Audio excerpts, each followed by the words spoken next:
L'heure est de savoir. Actuellement, les Congolais sont libres d'exprimer. Place aux spécialistes qui vont nous parler sur ce sujet. Je laisse la place à Madame Marie-Louise Efekele ainsi que Madame Zaina Kerekere. 30 juin 2020, 60 ans après l'indépendance du Congo. Après autant d'années de colonialisme, les leçons apprises de nos aînés, de nos pères et dirigeants de l'après-indépendance étaient l'accueil de l'avènement d'un Congo nouveau, l'espoir et enfin la liberté des Congolais. Mais aussi les acquis positifs de cette colonisation, l'unité des peuples, le développement des voies de communication, les infrastructures modernes, l'organisation administrative, la prise en charge sanitaire. Et au-delà des affres de cette colonisation, que nous ne cesserons d'ailleurs de décrier aujourd'hui, l'honnêteté intellectuelle ainsi que l'autopsie de cette situation nous poussent à croire que c'était peut-être la meilleure période de notre pays en termes de développement. Toutes ces leçons auraient dû être pour la présente génération, notre génération, une mine d'expérience, une lanterne qui éclaire le parcours de notre jeune République et qui éveille en nous la conscience pour le futur de notre pays. 60 ans après, nous nous interrogeons encore. Qu'avons-nous fait de notre beau pays? Sommes-nous fiers de ce qu'est le Congo aujourd'hui? Quel Congo allons-nous léguer demain à la génération future? Et pire encore, qui a emporté les grains de notre richesse? À cause de la pauvreté qui sévit aujourd'hui, nous vivons le clientélisme, le détournement éhonté, le tribalisme, des intérêts personnels avant l'intérêt général, l'insalubrité, l'instabilité politique et économique, le viol, des massacres, des pillages des ressources, des destructions du tissu social des Congolais. Voilà ce que vous avez fait du Congo. 60 ans que vous faites semblant d'aimer le Congo. 60 ans à ne voir au Congo que ses richesses et les opportunités d'enrichissement illicite qu'il vous offre. 60 ans passés à travers le Congo, à profiter de son hospitalité. Le temps des discours et du patriotisme au bout des lèvres est révolu. Nous voulons passer à l'heure des actions concrètes. Nous voulons l'heure d'investir pour l'avenir du Congo et à ne plus rien attendre du Congo, mais plutôt à rendre au Congo sa plus belle robe d'antan, ses richesses et sa beauté. Où en sommes-nous avec la liberté d'expression? Il y a eu de petits grands pas qui ont été accomplis déjà après le départ du feu le président Maréchal Mobutu, parce qu'on avait une loi sur la liberté de la presse, mais cette loi, on doit le dire aujourd'hui, depuis 1996, comme on dit chez les Belges, depuis 1996, cette loi-là est devenue obsolète, si on peut dire surannée. Pourquoi? Parce qu'aujourd'hui, il y a les nouvelles technologies de l'information ou les technologies de l'information, notamment les smartphones, l'Internet, YouTube, Twitter. Toutes ces plateformes de communication intègrent maintenant les médias.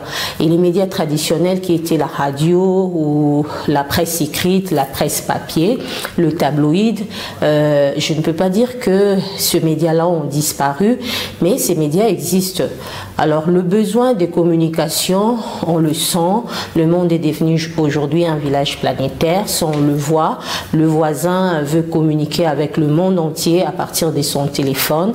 Eh bien, l'ancienne loi ne relève pas, ne tient pas en compte toutes les dispositions des technologies de l'information et de la communication qui sont actuelles et qui évoluent également sous d'autres cieux. Alors, déjà à ces niveaux, ça pose un problème. Au-delà de ça, il y a la loi d'accès à l'information. Comme le pays est régi à partir de l'ancienne loi, la loi de 1996, c'est difficile pour le les professionnels des médias de mener par exemple des enquêtes, d'aller par exemple au niveau de la Cour des comptes, solliciter des documents ou publier qui fait quoi avec tel argent, comment est-ce que l'Assemblée nationale gère ses comptes. Donc tout ça, ça pose un peu beaucoup de couacs. La loi d'accès à l'information, c'est une loi en souffrance depuis la mandature ou le Sénat ou l'Assemblée nationale de 2018 jusqu'à aujourd'hui. Les ONG, la société civile militent pour que cette loi qui avait été déjà soumise au niveau du Parlement soit votée, mais jusqu'à aujourd'hui cette loi n'a jamais été votée. C'est la raison pour laquelle les rumeurs, la mésinformation, la désinformation gagnent de plus en plus du terrain, mais en même temps on a besoin d'une bonne information. Donc pour moi, tant que la loi d'accès à l'information ne sera pas adoptée au Parlement, j'ai des difficultés à dire qu'il y a une bonne liberté d'expression au Congo démocratique. Parce que si vous révélez un secret d'un mandataire ou d'un ministre au sujet des finances publiques, la personne peut vous porter plainte, car les dispositions de la loi de 1996 regroupent un peu ou à des parenthèses par rapport à l'atteinte de certains droits ou voilà, de quelques personnalités. Alors les journalistes ne savent pas dire au Congo, comme le ferait n'importe quel journaliste, je sais pas, de la Belgique ou de la France, que écoutez, j'ai des preuves que tel ministre a volé autant d'argent. D'où la difficulté de dire qu'il y a effectivité de la liberté de la presse au Congo démocratique. C'est vrai qu'on lit cette liberté avec le nombre réduit des journalistes qui croupiraient dans les prisons ou qui seraient sous le verrou. Mais si on doit aussi tenir compte de cela, on peut dire qu'il y a de petits pas qui ont été accomplis avec les changements des régimes. On sent que dans les radios, il y a peu de menaces. Mais cependant, au-delà de tous ces contextes, j'ai du mal à affirmer que la liberté d'expression au Congo démocratique est 100% garantie. D'autant plus que le rapport de Reporters sans frontières classe notre pays, le dernier rapport, sur une place, pas une place qui nous enchante quand même. C'est vraiment parmi les dernières nations que l'on reprocherait jusqu'à aujourd'hui beaucoup de choses. C'est comme pour dire, pour reconnaître qu'un pays est développé, il y a un minimum vital. Pour le reconnaître, il faut d'abord qu'on voit est-ce que dans les familles, les gens mangent combien de fois par jour et ou est-ce que dans les familles, est-ce que les gens ont des facilités pour recevoir le soin primaire? Est-ce que déjà l'accès à l'éducation pour tous est garanti? Il y a des critères selon les Nations Unies. Alors selon ces critères, en comparant ou en regardant ce qui se passe chez les voisins ou ailleurs, donc il n'y a que vous-même qui pourriez nous dire est-ce que vraiment cette liberté d'expression est effective ici au Congo démocratique 60 ans après? Je dirais pas beaucoup, il y a beaucoup qui reste à faire. Mais si les journalistes eux-mêmes ne prennent pas à bras le corps le combat du vote de la loi d'accès à l'information et de la révision de la loi de 1996, je ne vois pas, même si la Constitution garantit et définit et prône la liberté d'expression, si les lois organiques n'existent pas, je vois mal que l'on parle de la liberté totale d'expression au Congo démocratique. Qui dit liberté, on doit opposer une loi. Qui dit liberté, il faut qu'il y ait des lois organiques qui garantissent cette liberté. Or, ces lois-là n'existaient pas au Congo démocratique. Donc, d'où quand un journaliste dénonce quelques faits qui peuvent être avérés directement, il peut être poursuivi au niveau de la justice. Et donc c'est difficile d'affirmer qu'il y a 60 ans aujourd'hui qu'on peut écrire vaille que vaille, caricaturer, je ne sais pas, un ministre ou les présidents, même si on n'est pas un journal pamphlétaire. Donc c'est difficile de le faire. Pour qu'il y ait liberté de la presse garantie au Congo démocratique, il faut déjà revoir la loi de 96 et aussi adopter la loi d'accès à l'information. Parce que cette loi permettrait à n'importe quel citoyen de gérer la Respublica ou la Cité. Cette loi d'accès à l'information permettrait aux citoyens congolais de savoir, je paye mes impôts, mais que fait-on avec l'argent que j'ai donné? Je paye mes taxes, qu'est-ce que l'on fait avec mon argent?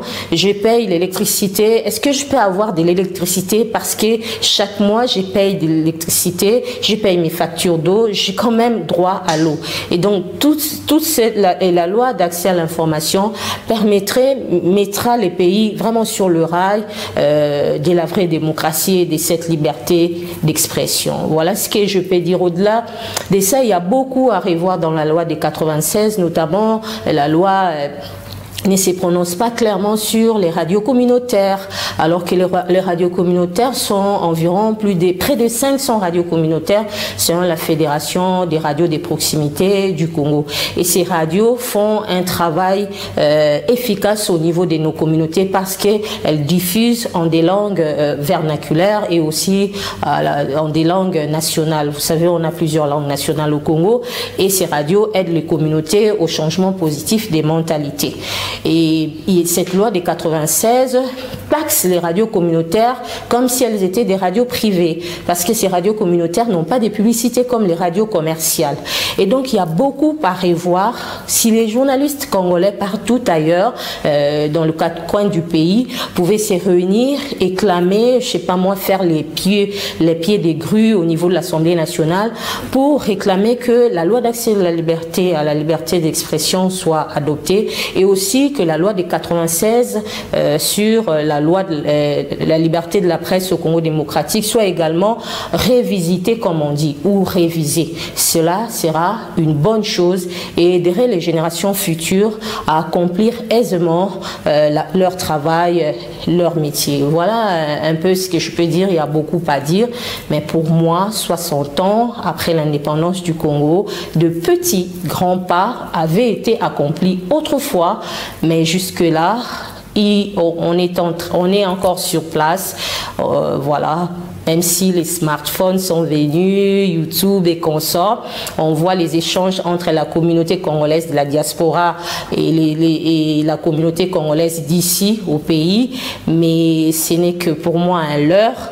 Il faut vraiment y travailler, penser sérieusement à des questions qui aideraient les jeunes journalistes qui sortiraient des autres écoles partout ailleurs d'accomplir comme il s'y doit leur travail, et surtout d'informer nos communautés, parce que l'information libère, l'information vous donne l'accès et les possibilités d'accéder à un monde futur meilleur, puisque au-delà de ça, la Bible dit mon peuple périt faute de connaissances. La connaissance, c'est une lumière, et l'information, c'est une vraie lumière.